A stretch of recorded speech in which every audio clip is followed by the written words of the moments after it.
while denying it to Arkansas. Allied forces overseas continue to stand up to the Imperial Army's might. Under General Douglas MacArthur's command, our troops continue to make grand advances in the Philippines. From everyone back home, go get 'em, boys. Here in the States, the annual National Invitational Basketball Tournament tipped off in New York City. The University of Kentucky stuck by the University of Utah in the opening round at Madison Square Garden. But everyone took notice that the Whiz Kids from Utah put up a pretty good scrap. Oh, yeah, we followed it. We followed to see what was going on. Time it was, and what a time it was, a time of innocence, a time of confidences. But Utah's 1944 basketball story would continue.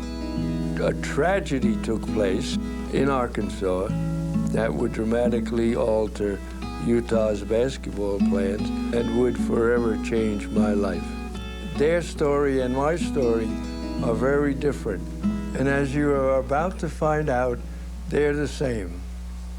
An automobile tragedy forces the University of Arkansas to withdraw from the NCAA basketball tournament. The University of Utah will replace them in Kansas City. We didn't get all the details, just that there had been an accident and they couldn't play. And could we go in and substitute for them? It wasn't until later that we heard that there was a death. Coach Lambert wanted to have a practice game, and after we finished, the coach told us to go on home. And on the way back, while we had a flat tire in the Ozarks, raining, and the shoulders were muddy. We had to stay on the pavement to change it. This was the old wooden-bodied Ford station wagon. And we had already gotten the spare back on the wheel, and Dino Nichols and Ben Jones and Everett Norris, the assistant coach, were putting the flat back on the back of the station wagon. When these lights came flashing over the mountain road, yeah, boy, I said, uh-oh. We're in trouble. The guy just pinned the three of them between the station wagon and his car. And he was a undertaker from Rogers, Arkansas. And Dino lost one leg. And Ben had compound fractures of both legs.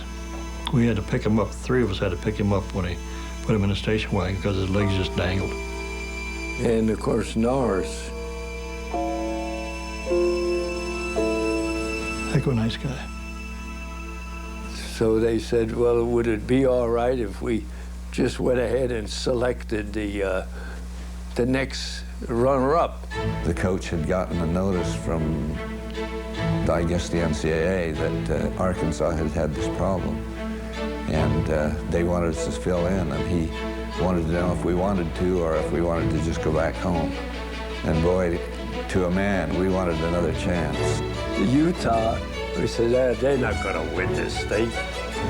After losing in the NIT, Utah has turned into the sports world's Cinderella darlings by knocking off Iowa and Missouri in the NCAA tournament, and now head back to the Big Apple for the championship. The 9 of us who played on the team all lived within 30 miles of the university, and none of us were recruited, and none of us were on scholarship.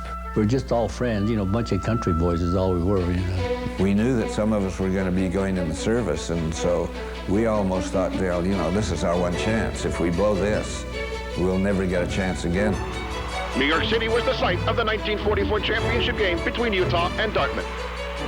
It was real close, you know, 2 or 3 points separating us. They'd go ahead and we'd go ahead, and then right at the end, we were ahead 2 points, 3 seconds to go, and McGuire shot a left-handed shot almost from the center of the floor. It was just a huge shot. Had no business taking it, and had no business going in, and it did put us in overtime. This young Utah team already played. In the overtime, there were about 5 seconds to go, and I was over there free, so he threw it to me, and I shot it. It hit the rim and rolled around and finally rolled in. It wasn't a swisher. I got the paper to see if they won it, and they did. Said, boy, this was great. So now what's going to happen? So now we're going to have to share the championship. But we didn't. I've many times wished that we were able to meet them, but we never have. I think the play on life is so interesting because they didn't get to go. Some of them, I think some of them had depression. I think one committed suicide and one lost a leg. And I think the fact that we had that opportunity really has impacted our lives. Their plight really made for a lot of happy moments for us.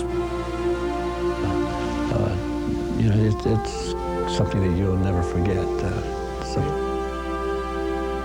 It could have been us, but wasn't to be.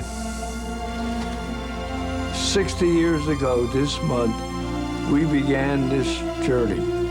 Once again, we all celebrate Utah's Cinderella story, but now you finally have the chance to hear mine. Utah was later given the opportunity to face St. John's, that year's NIT champion, in a game played for charity. Utah won that one, too. Coming up next, Clark's conversation with a pair of Husky heroes, Emeka Okafor